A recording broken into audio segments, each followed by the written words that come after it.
Back when I was a little rascal, there was always one meal that I was completely obsessed with.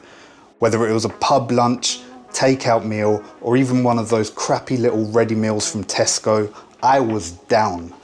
And of course, that dish is lasagne. From the rich tomato-y, umami-filled meat sauce to the creamy and gooey bechamel, everything in this dish marries so well to create perfection.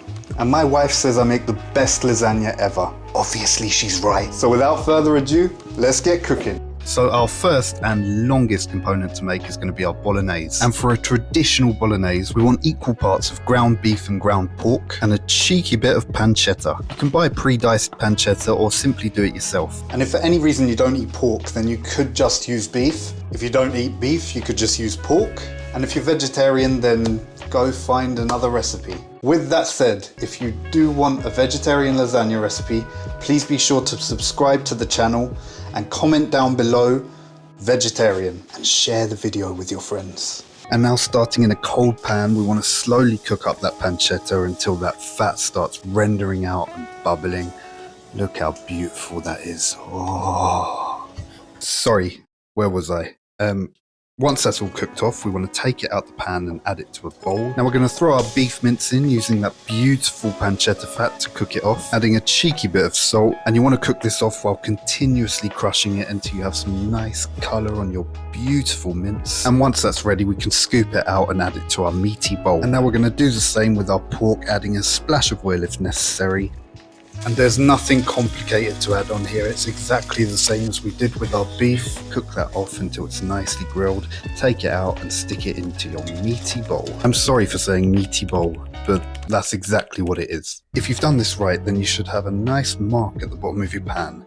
Don't worry, it's not burnt, it's flavour. Now we want to get ourselves a nice juicy carrot with equal amounts of celery and onion. We want to go ahead and give these all a nice fine dice. This is called a mirepoix and it's essential in making the bolognese. And we just want to cook that off with a nice pinch of salt until it all softens. Now garlic is not traditional, but I love it, so I'm adding it. Sue me. So if you want to add it too, then just cook it off for a couple of minutes with your softened mirepoix. Now we can add in our meaty bowl and mix that together for an even distribution of meat to mirepoix. Now get yourself a nice quality tomato paste and we are going to stir that directly into our mixture, cooking off for about 2 minutes. Now at this stage of the recipe, we would normally add a glass of white wine, but we are doing dry January and this wouldn't be a cooking video without offending the entire Italian community. So we are adding in some Worcestershire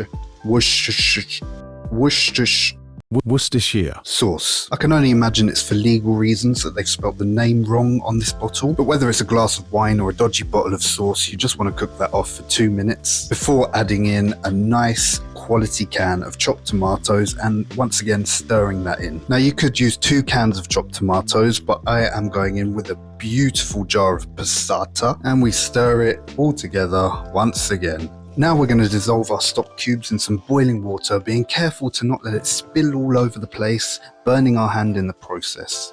And you could just top this up with water, but stock is always better. Now let's add in a little more umami. We're going to want a nice block of Parmigiano Reggiano. And we're just going to cut the rind off for now and add that directly into our sauce. And don't worry, we're going to use the rest later in the recipe. And I would normally add a bunch of fresh herbs here, but I couldn't find any, so we're adding a dried herb mix, which we're just going to stir in, and that is the base of our bolognese ready to cook off. Now, there are a lot of people out there who will just cook this for 1 hour and call it a day. You know who you are.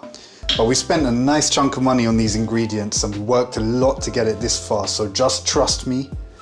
Leave it to cook on a low heat for 3 to 5 hours. You will be thankful. Now all you really need to do is cook that off for a long time on a low heat, making sure to come back every hour or so just to top up with more stock. And once that's ready, after about 5 hours, it should be looking beautiful. Now we just want to spend one last hour searching for that Parmesan rind that we obviously lost and just throw that away. And now we just want to finish this off with a cup of whole milk, which may sound strange, but it's an important part of an authentic bolognese and will make it incredibly rich and creamy. Now just make sure you give this a quick taste test and add a little more salt if necessary. You only need to taste a little teaspoon worth of sauce now. Don't go eating the whole thing. We've got a lasagne to make, which brings us perfectly onto our pasta. Now there's no problem with using store-bought pasta, but fresh pasta is just so much better. And we want to start by adding our 00 flour to our mixing bowl and making a small well in the center with a spoon. Now we're going to freshly crack our eggs directly into the well we just made, add in a generous pinch of salt and a splash of olive oil, and optionally, very finely ground black pepper. Now we want to take a fork and start slowly whisking the eggs together, incorporating more of the flour bit by bit. And don't be a hero and try and mix this all together at once. Just keep mixing that together, slowly incorporating the flour until you have a nice shaggy dough like this. Your fork has now done all the work it can, so throw it into the bin, pour your dough out onto a work surface, and we can now start kneading this into a beautiful pasta ball. Now the kneading process can be a fairly long process and you might need to make some small adjustments to your dough. Mine was a little too moist, so I've incorporated in some more flour. If your dough's feeling a little bit too dry, then add a splash of water. Just be careful to not add too much at once. Now you're going to want to continuously knead this dough using this stretch and fold technique. We're going to be stretching the dough out, folding it in half, turning it and then repeating. Now after about 10 minutes of kneading, it should have a Play-Doh like consistency and it should spring back like this when you poke it. Now that our ball is nice and smooth, we are going to tightly wrap that in cling film, take out any of our frustrations, and we're going to put this in the fridge to rest for 1 hour, which gives you enough time to subscribe to my channel. Now that's been in the fridge for 1 hour, our dough should be looking nice and firm, so we just want to take that out of the fridge and split that up into 4 equal pieces. Then spread a little bit of flour over your work surface, and you just want to start flattening out this piece of dough a little bit with your hands before using your rolling pin to make that a lot thinner, and you want to keep rolling that out until it's about 1/4 centimeter in thickness. Now here's the catch with making pasta: you will need one of these machines. You could try doing this with a rolling pin, but it will take forever and you're going to regret all of your life choices.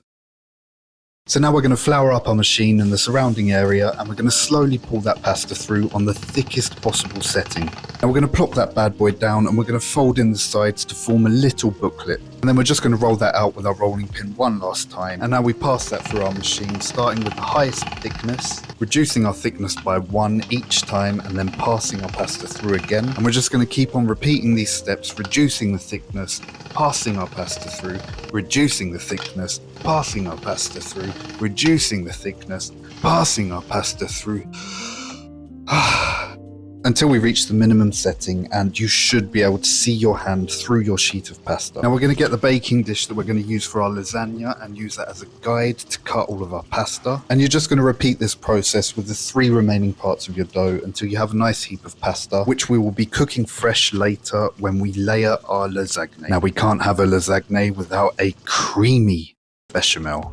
And this bechamel is extremely simple to make. We're going to start by adding all of our cream and all of our milk into the same pan, and we're going to add this to a medium heat and stir it all together until it becomes nice and hot, but don't boil it. Now we're going to add some butter into another pan, and we're going to melt this off on a medium heat just until all of the butter is melted. And once it starts lightly bubbling like this, we're ready to add in our corn flour, and we're going to mix this with the butter and cook this off, continuously stirring until we have a wet sand-like texture. And now we're ready to start adding in our hot cream. You want to add in a small amount and then mix that together until combined. Then we add another splash of cream and then we mix that until combined. And we add another splash of cream and then we mix it until combined. Then we add another splash of cream and then we mix it until... You get the picture. And you just want to keep repeating this process until you have no cream left, and you should have a beautifully smooth and silky sauce like this. Now we want to finish off by adding a nice pinch of nutmeg, some fresh cracked black pepper, and a pinch of salt. Mix that until combined, and we're ready to go. Or are we? This part's completely optional, but will add a nice richness to your bechamel.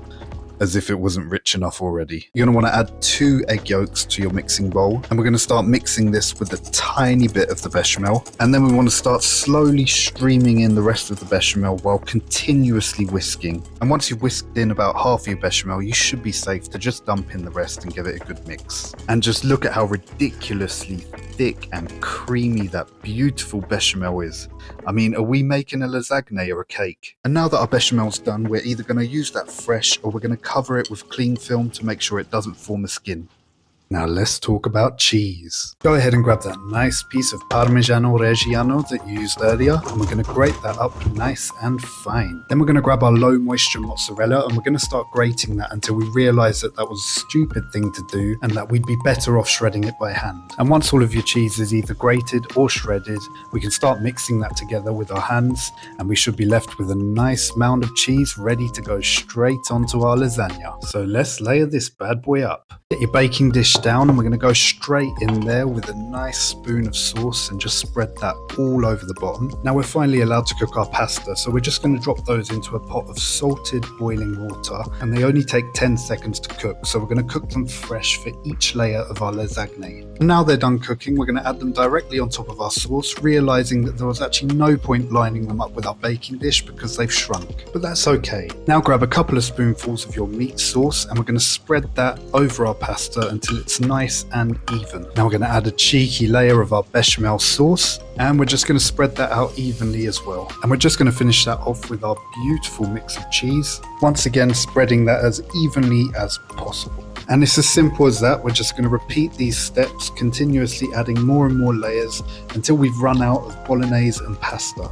Just make sure that you're saving some of your bechamel and your cheese mixture because they're going to go on right at the end. And once we've reached the end, we're just going to spread out the remaining bechamel and add on the remaining cheese. And now this beautiful baby is ready to go in the oven. Now we don't want the top of our lasagna to burn straight away, so we're going to cover that up with some aluminium foil. And this goes into a preheated 180-degree oven for 30 minutes. And after that 30 minutes is up, we're going to take that out and remove the foil.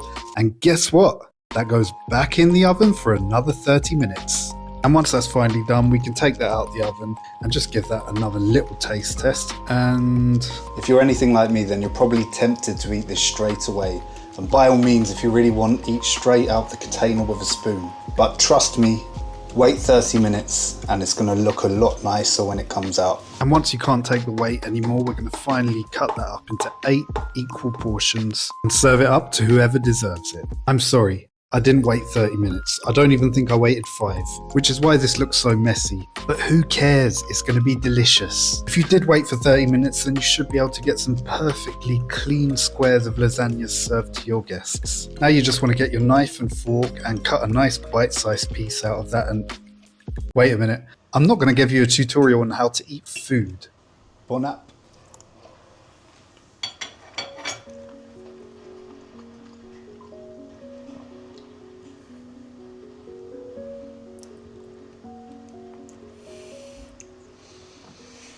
It's creamy, the pasta is perfectly chewy, and the flavour of that meat sauce is just perfect. Make this for your next dinner party and everyone will thank you.